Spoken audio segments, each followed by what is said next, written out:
کرتے ہیں ماتم حرم عباس کا، ہو گیا ناس غم عباس کا، تو ہے مصیبت ہے غم عباس کا، ہو گیا ناس غم عباس کا، روح روان علی آئے ستم ہائے ہائے، راحت جانے علی آئے ستم ہائے ہائے، نام نشان علی آئے ستم ہائے ہائے، شوقت و شان علی آئے ستم ہائے ہائے، مرغے آدھا میں علمدار ہے، گھیرے ہوئے لشکر کفار ہے، تیروں کی تلواروں کی بوچھار ہے، ہو گیا شانہ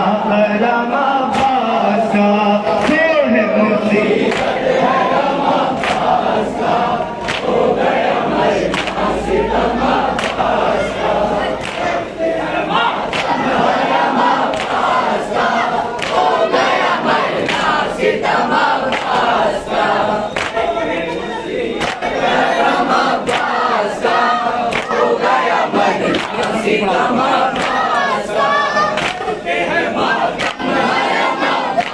کا، ہو گیا مرنا ستم عباس کا، روح روان علی آئے ستم ہائے ہائے، راحت و جانے علی آئے ستم ہائے ہائے، نام و نشان علی آئے ستم ہائے ہائے، شوقت و شان علی آئے ستم ہائے ہائے، ماتم علمدار ہے، تیرے ہوئے لشکر کفار ہے، تیروں کی تلواروں کی بوچھار ہے، ہو گیا شانہ حرم عباس کا، وہ ہے مصیبت ہے غم عباس کا، ہو گیا مرنا ستم عباس کا، کرتے ہیں ماتم حرم عباس کا، ہو گیا مرنا ستم عباس کا،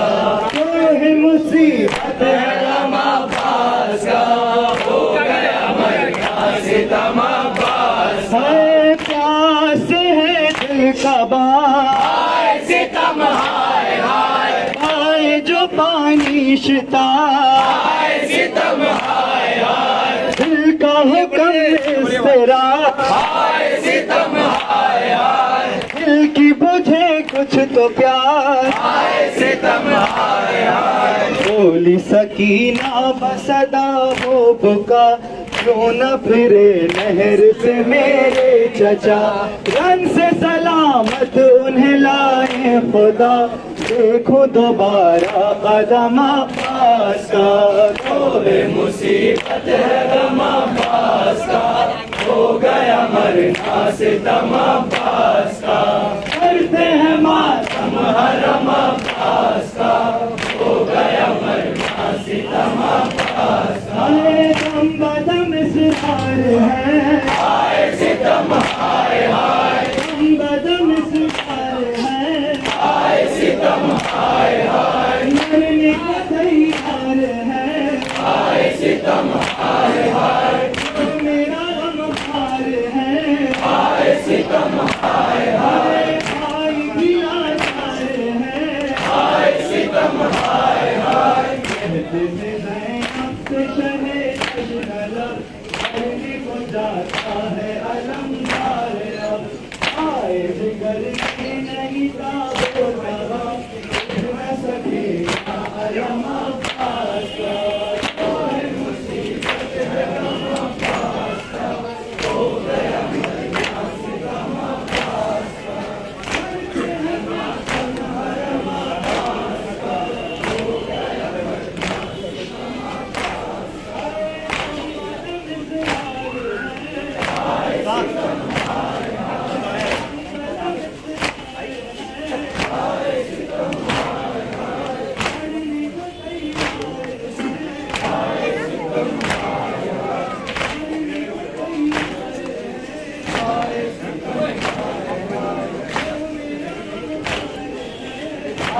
Amen.